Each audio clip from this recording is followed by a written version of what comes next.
नमस्कार दोस्तों, स्वागत है आपका आपके अपने इस YouTube चैनल अभिनंदन कंपटीशन एकेडमी काला पीपल में, जिसमें हम आज बात करेंगे रीजनिंग की। और रीजनिंग में हम पढ़ रहे हैं क्या, डाइस। डाइस का पार्ट 3 आज बन रहा है। पार्ट 3 हम इसमें अपलोड करेंगे, जिसमें कि आज हम करेंगे प्रैक्टिस प्रश्न, मतलब प्रैक्टिस क्वेश्चन इसके करेंगे प्रैक्टिस के लिए, क्योंकि इसकी जो थ्योरी है, थ्योरी हम कंप्लीट करवा चुके हैं, है ना। जो डाइस को हमने दो भाग में बांटा है, एक तो ओपन डाइस और एक क्लोज डाइस। तो अभी ओपन डाइस की थ्योरी कंप्लीट नहीं हुई है, अभी हमने क्या क्लोज डाइस जो बंद पासा है उसकी थ्योरी कंप्लीट की है ना। उस पे बेस कुछ क्वेश्चन किए थे बेसिक से। आज हम इसके प्रश्न करेंगे। क्वेश्चन है इसका पहला, फर्स्ट क्वेश्चन है कि एक डाइस दिया है हमें इस तरह से, जिसपे दिया गया है यहाँ पे 2, 1 और ये 3। तो हमें बताना है इसमें एक के विपरीत क्या होगा। इस डाइस में हमें बताना है कि एक के विपरीत क्या होगा। तो सबसे पहले हमें डाइस को देख के उसकी पहचान करना है, कौन सा डाइस है ये, स्टैंडर्ड डाइस है या फिर नॉर्मल डाइस है। तो अब यहाँ पे हमें देख के समझ में आ रहा है, क्योंकि थ्योरी में हमने ये समझा है कि यदि इनकी निकटतम सतह का योग 7 नहीं होता है तो ये एक स्टैंडर्ड डाइस होता है, एक मानक पासा होता है। और मानक पासे में उसकी विपरीत सतह का योग कितना होता है, 7 होता है। इसका मतलब यहाँ पे हमसे पूछा है एक के विपरीत। तो एक के विपरीत क्या होगा, मतलब एक ऐसी संख्या होगी जो कि इसका योग क्या हो जाए, दोनों का सम कितना हो जाए 7, मतलब एक के विपरीत हो जाएगा कितना, 6। तो ये हमारा आंसर हो जाएगा कि एक के विपरीत क्या होगा इसमें, 6। वैसे हमें अगर पूछ लिया जाता है इसमें कि 2 के विपरीत क्या होगा, तो 2 के विपरीत क्या हो जाएगा 5, और 3 के विपरीत पूछ लिया जाए तो वो कितना हो जाएगा 4। अब हम क्वेश्चन नंबर सेकंड की बात करते हैं। ये फर्स्ट क्वेश्चन था हमारा, क्वेश्चन नंबर सेकंड है। इसमें हमें एक डाइस एक पासे की दो स्थितियां देके रखी है।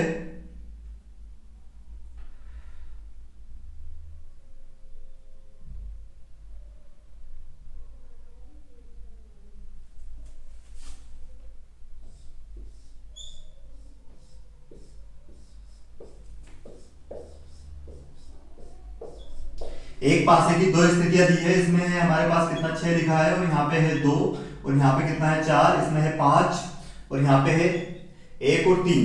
तो अब इसमें हमें बताना है अपोजिट, 2 के अपोजिट क्या होगा, मतलब 2 के विपरीत क्या होगा। तो इस तरह के डाइस, अब यहाँ पे देख के तो आपको समझ में आ रहा होगा कि ये कौन सा पासा है। वैसे ये भी, इसमें भी निकटतम सतह का योग कितना 7 नहीं हो रहा है, तो इसका मतलब ये भी एक मानक पासा है। तो हम बता सकते हैं यहाँ पे कि 2 के विपरीत क्या हो जाएगा, 2 के विपरीत हो जाएगा 5, क्योंकि 2 और 5 का योग कितना होता है 7, मतलब 2 के विपरीत हो जाएगा 5, और 5 के विपरीत क्या होगा 2। उम्मीद है ये भी समझ में आ गया होगा। नेक्स्ट क्वेश्चन लेते हैं हम आज की क्लास का, क्वेश्चन नंबर 3। क्वेश्चन है,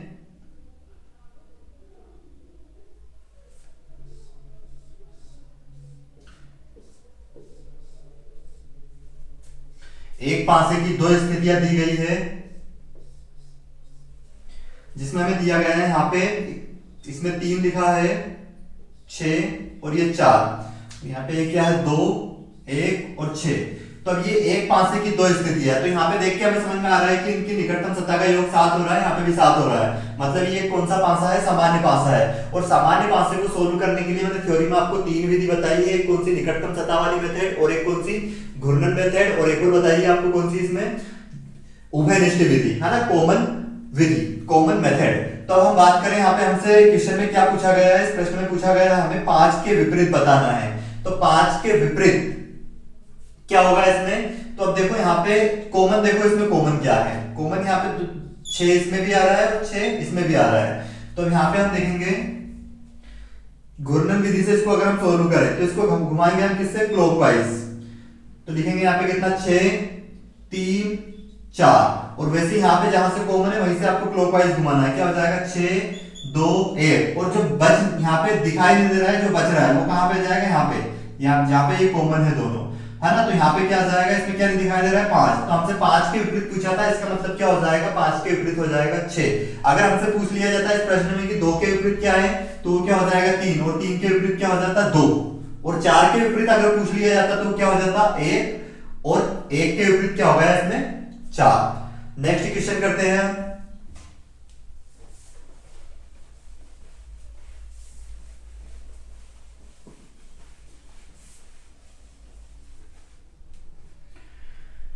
क्वेश्चन नंबर 5वां है हमारे पास, वही वापस एक डाइस की, क्वेश्चन नंबर 5वां है। एक डाइस की दो स्थितियां दी गई है।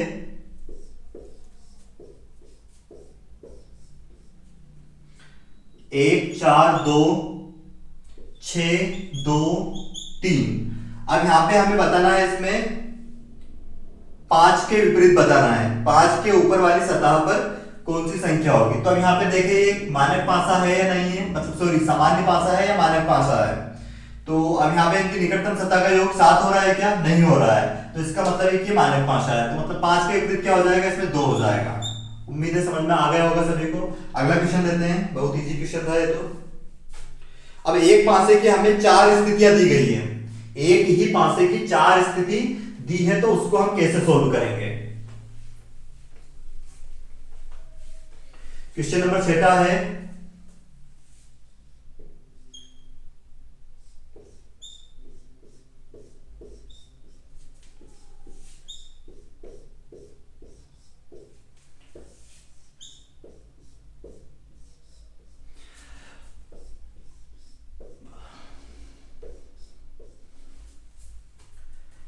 इसमें लिखा है यहाँ पे 6, 3, 2, 6, 2, 4, 5, 6, 4, 1, 4, 2। तो अब इसमें सबसे पहले हमें चेक करना है कि ये मानक पासा है या सामान्य पासा है। तो इसकी बेस्ट मेथड बता दी आपको पहचान करने की, क्या कि मानक पासे में विपरीत सतह का योग 7 होता है और निकटतम सतह का योग 7 नहीं होता है, और सामान्य पासे में निकटतम सतह का योग 7 होता है। तो यहाँ पे आपको निकटतम सतह का योग 7 दिख रहा है क्या, किसी में भी नहीं है। तो इसका मतलब ये क्या है, मानक पासा है, और मानक पासे को सोल्व करना बहुत आसान होता है। हमें इस क्वेश्चन में पूछा है किसके विपरीत, देख लेते हैं। क्वेश्चन में इसमें पूछा गया है, इसमें हमसे पूछा है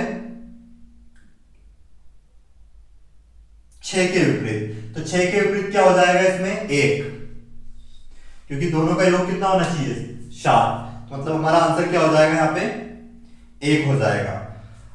नेक्स्ट क्वेश्चन है, उसमें भी हमारे पास एक पासे की 6 स्थितियां दी गई है, मतलब एक ही पासे को पलट पलट के रखा गया है, उसको 6 प्रकार से उसकी स्थिति दी है। तो ये क्वेश्चन नंबर 7वां होगा आज की क्लास का रीजनिंग का।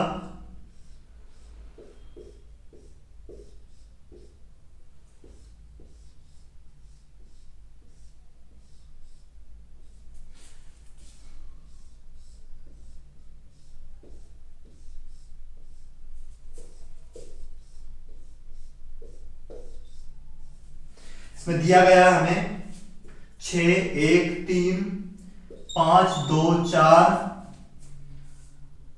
3, 5, 1, 2, 3, 6। तो अब यहां पे ध्यान दें, इसमें निकटतम सतह का योग 7 हो रहा है, इसका मतलब ये सामान्य पासा है। और इसमें हमसे पूछा है 3 के विपरीत, तो मतलब सामान्य पासा है, तो इसको हमें सोल्व करने के लिए हमारे पास 3 मेथड जो मैंने बताई है, तो उनसे आपको सोल्व करना है। तो अब यहाँ पे हमें बताना है किसके विपरीत, 3 के विपरीत।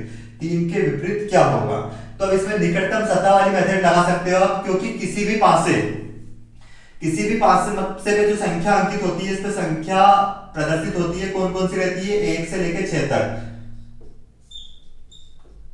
अब निकटतम सतह मेथड क्या थी, जैसे यहाँ पे हमें 3 के विपरीत बताना है, मतलब इस 3 के विपरीत हमें बताना है, इसके विपरीत क्या आएगा। तो जो इसके निकटतम में है वो तो इसके विपरीत हो नहीं सकती, मतलब 3 के विपरीत 6 भी नहीं हो सकता और 1 भी नहीं हो सकता। तो यहाँ से 6 हट जाएगा, 1 भी हट गया। उसके बाद देखेंगे हम क्या, 3 यहाँ पे और कहीं दिखाई दे रहा है क्या, ये इसमें है, तो मतलब 3 के विपरीत 5 भी नहीं आ सकता, और क्या नहीं आ सकता, ये 5 भी नहीं आ सकता 3 के विपरीत, और 1 भी नहीं, 1 तो पहले हट गया है। और देखें 3 कहीं कॉमन है क्या, हाँ यहाँ पे भी 3 दिखाई दे रहा है, इसका मतलब 3 के विपरीत 2 भी नहीं होगा और 6 भी नहीं होगा, 6 तो पहले हट गया था यहाँ से, मतलब 2 भी हट गया। तो बचा क्या यहाँ पे, 4, मतलब 3 के विपरीत क्या हो जाएगा, 4, और 4 के विपरीत हो जाएगा इसमें कितना, 3। तो निकटतम सतह से हम बहुत आसानी से बता सकते हैं इसमें कि इसके विपरीत क्या आएगा। बाकी आप इसमें एक मेथड और लगा सकते थे, घूर्णन विधि भी लगा सकते थे, कि जैसे हमने कौन सी दो, जैसे यहाँ पे हम ले ले क्या, इन दोनों पासे को ले सकते हैं,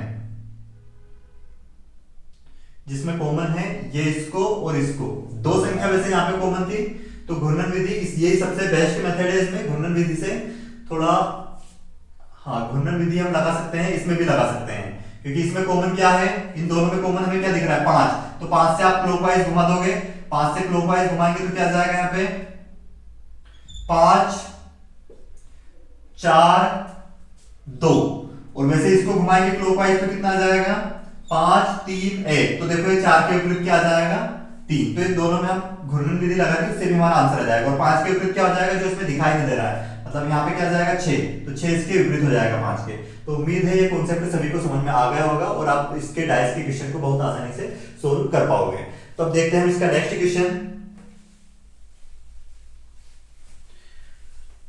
और अगर आप इन सभी क्वेश्चन की पीडीएफ चाहते हैं तो हमारे टेलीग्राम चैनल है, टेलीग्राम चैनल से आप जुड़ सकते हैं, उस पर आपको इसकी पीडीएफ मिल जाएगी कंप्लीट। अगला क्वेश्चन है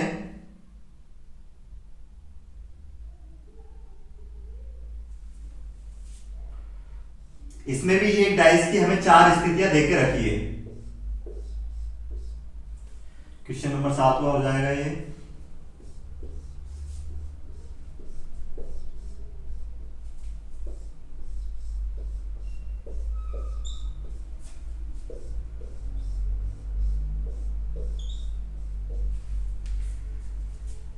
पांच एक 3 3 4 5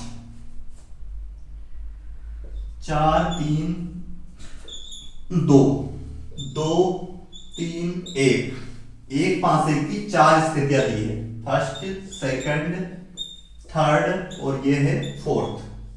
अब इसमें हमें बताना है 3 के विपरीत, कि 3 के विपरीत क्या आएगा, 3 के अपोजिट हमें इसमें बताना है।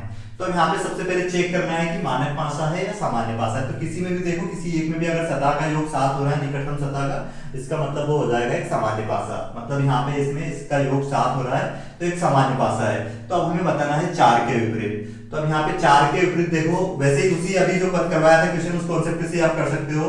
यहाँ पे लिखोगे कितना 1 2 3 4 5 6, 4 के विपरीत हमें बताना है। तो देखो 4 के विपरीत 3 नहीं हो सकता, ये हट जाएगा निकटतम है, तो 4 के विपरीत 5 भी नहीं हो सकता, ये भी हट जाएगा। और वैसे यहां से देखें हम तो 4 के विपरीत क्या 2 भी नहीं हो सकता, 2 भी हट गया। और क्या हट जाएगा 4 के विपरीत, मतलब अब यहाँ पे 2 संख्या बच गई है, तो इस मेथड ये मेथड यहाँ पे फेल हो जाएगी। तो इसके लिए हम कौन सी मेथड लगा सकते हैं इसमें, घूर्णन विधि। घूर्णन विधि क्या हो जाएगी इसमें वैसे 2 संख्या कॉमन, कौन कौन सी 3 और 2। हाँ तो देखो इन दोनों से हम कौन सी कॉमन उभयनिष्ठ मेथड लगा सकते हैं। उभयनिष्ठ मेथड में हमने क्या सीखा है, उभयनिष्ठ मेथड में हमने सीखा अगर कोई से 2 डाइस में अगर क्या 2 संख्या कॉमन हो तो जो तीसरी संख्या होती है वो एक दूसरे के अपोजिट होती है। तो जैसे यहाँ पे 3 भी है इसमें और यहाँ पे इसमें 2 भी है, तो मतलब 4 के अपोजिट क्या हो जाएगा 1 हो जाएगा। तो यहाँ से हमारा आंसर निकल गया, 4 के अपोजिट आंसर आ जाएगा कितना 1। तो उम्मीद है सभी को समझ में आ गया होगा ये कॉन्सेप्ट भी।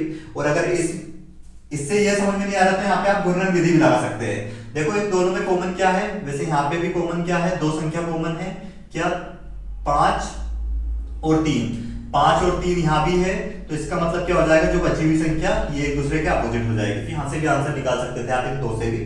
तो उम्मीद है समझ में आ गया होगा। अब लेते हैं नेक्स्ट क्वेश्चन।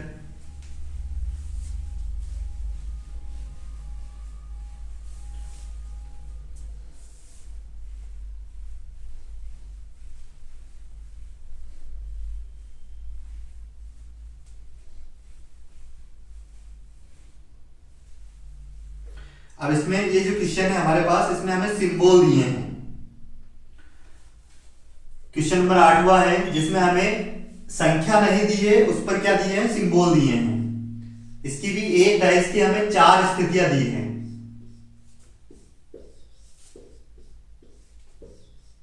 और ये जो चैप्टर है कॉम्पिटिटिव एग्जाम की दृष्टि से मोस्ट इंपोर्टेंट टॉपिक है, क्योंकि आजकल सभी एग्जामों में इसमें से क्वेश्चन आने लगे हैं। एसएससी में भी आते हैं, अभी जो एमपी पुलिस हमारे स्टेट लेवल की जो एग्जाम चल रही है उसमें भी इससे क्वेश्चन आ रहे हैं। तो इसलिए सभी एग्जाम की दृष्टि से चैप्टर इंपोर्टेंट है।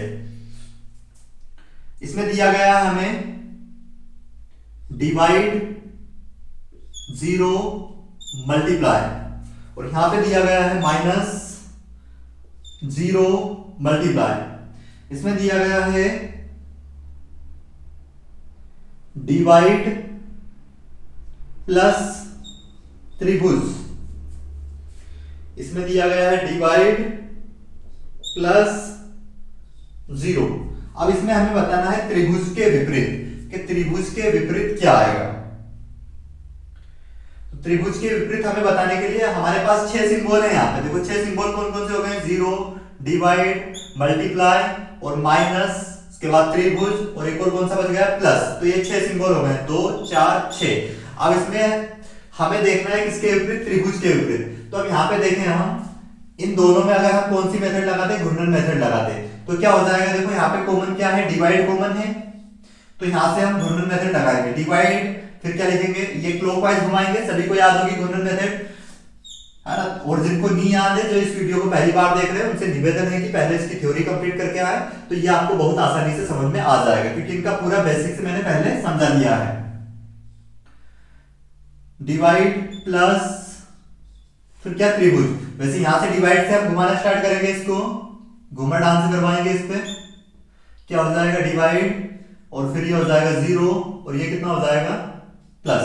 तो अब यहाँ पे देखो हमें किसके विपरीत बताना था, ट्रायंगल के। तो ट्रायंगल के विपरीत क्या आ रही है यहाँ पे, प्लस। तो मतलब हमारा आंसर हो जाएगा कि ट्रायंगल के विपरीत क्या हो जाएगा, प्लस हो जाएगा, और ये हमारा आंसर हो जाएगा। उम्मीद है सभी को समझ में आ गया होगा बहुत अच्छे से। बढ़िया आनंद से पढ़ते रहें, और लाइक, शेयर और सब्सक्राइब भी जरूर करें, और बेल आइकन को भी दबा लें, ताकि आपको आने वाले वीडियो के भी नोटिफिकेशन मिल जाए, है ना, आपको सर्च करके ढूंढना ना पड़े। अगला क्वेश्चन है हमारे पास, एक डाइस की 3 स्थितियां दी है इसमें।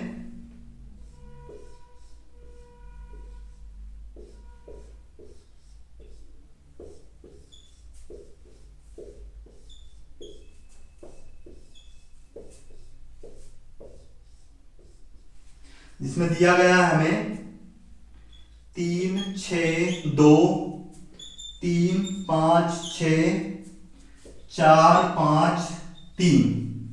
अब इसमें हमें बताना है 6 के विपरीत बताना है।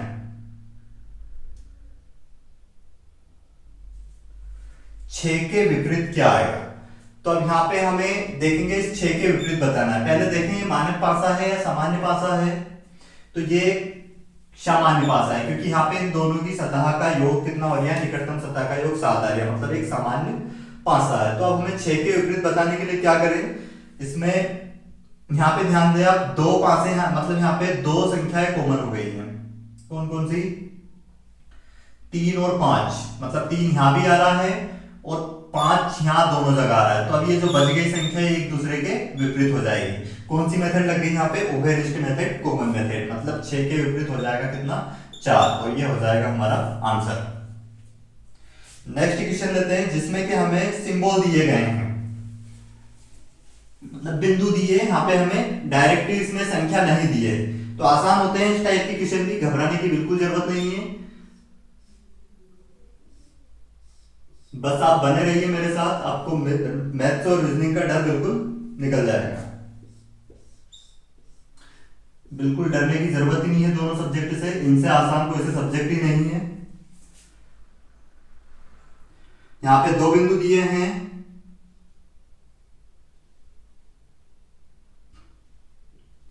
यहाँ पे इसमें 4 दिया है और एक बीच में भी दिया है, मतलब 5 बिंदु दिए हैं इधर की तरफ, और यहाँ पे दिया है 1 बिंदु। वैसे इसमें दिए हैं यहाँ पे 4 बिंदु और इसमें दिए हैं 2, और यहाँ पे इसमें दिया है 1। तो आपको घबराने की जरूरत नहीं है, जब भी ये बिंदु दे तो आप उनको संख्या में कन्वर्ट कर सकते हो। जैसे यहाँ पे 2 दिया तो यहाँ पे 2 लिख दो, यहाँ 5 बिंदु है तो 5 कर दो, और यहाँ पे 1 है तो 1 लिख दो आप। जैसे यहाँ पे 4 हो जाएगा और यहाँ पे 2 हो जाएगा, और यहाँ पे क्या हो जाएगा, 1 हो जाएगा।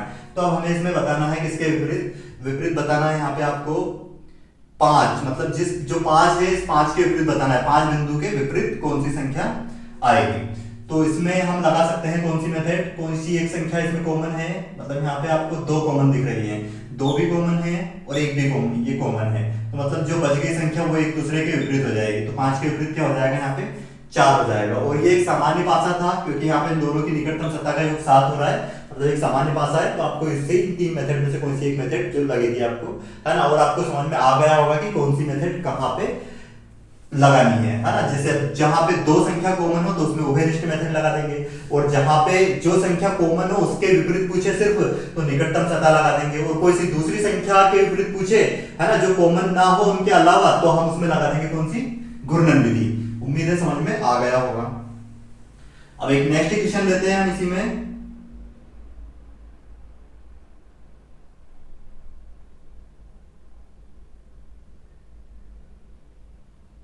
अब इसमें हमें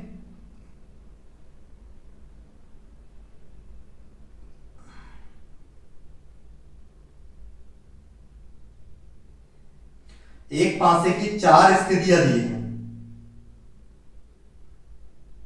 जिसमें हमें बिंदु दिए हैं सभी में।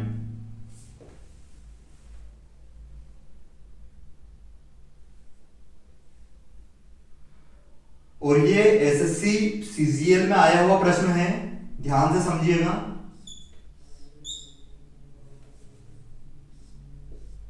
एक डाइस की हमें 4 स्थितियां दी है,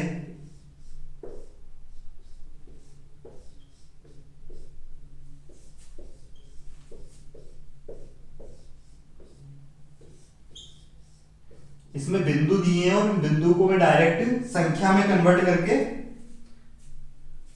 लिख लिया हूं। यहां पे 3 बिंदु है तो 3 लिखा है, 6 और यहां पे 2, 4 5 1, और इसमें एक बिंदु है तो 1 लिखा गया है यहाँ पे, और यहाँ पे है 2 और इसमें 3, जैसे 2 3 1। इसमें हमें बताना है 6 के विपरीत, 6 के विपरीत क्या आएगा। तो अब यहाँ पे हम बात करें 6 के विपरीत की, तो देखो कौन सी मेथड लगा सकते हैं इसमें। उभयनिष्ठ मेथड, निकटतम सतह भी नहीं लगा सकते हैं, मतलब इसमें हम लगा सकते हैं कौन सी मेथड, घूर्णन विधि से हम कर सकते हैं। इन दोनों को अगर हम ले तो इसमें कोई सी एक संख्या कॉमन मिल रही है क्या, वैसे पहले चेक कर रहे हैं ये सामान्य पासा है या मानक पासा है। तो ये यहाँ पे 7 नहीं हो रहा है, निकटतम सतह का योग यहाँ भी नहीं हो रहा है, यहाँ भी नहीं हो रहा, तो इसका मतलब ये तो मानक पासा है और बहुत आसान है। 6 के विपरीत क्या हो जाएगा, इसमें 1 हो जाएगा, क्योंकि दोनों का योग कितना होना चाहिए, 7। तो उम्मीद है सभी को समझ में आ गया होगा।